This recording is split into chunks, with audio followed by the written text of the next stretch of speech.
বন্ধুরা, এখন ইউ এবং টি দিয়ে একটা কুকুরের ছবি আঁকবো। এরকম একটা ইউ দিয়ে তার নিচে এরকম ছোট করে একটা টি দিয়ে দিব। এবার এই ইউর দুই পাশে এরকম ঘুরিয়ে দুটো কান এবং মাথা কমপ্লিট করে দিব আঁকা, এবং গোল করে দুপাশে দুটো চোখ এঁকে দিতে হবে মাথার মধ্যে। এবার নাক দিয়ে দিতে হবে সুন্দর করে গোল করে একটা, এভাবে নাক দিয়ে দিতে হবে। নাকের নিচে দুপাশে দুটো লাইন দিয়ে একটা জিহ্বা এঁকে দিতে হবে। এরপরে টি এর দুই পাশে এরকম দুটো লাইন দিয়ে দুটো পা এঁকে দিতে হবে, পায়ে নখ এঁকে দিতে হবে।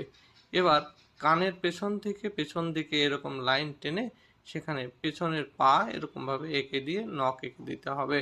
এবার পেটের লাইনটা দিয়ে দিতে হবে, এবং এই পেটের লাইনের পেছনেও পেছনের একটা পা এভাবে এঁকে দিতে হবে।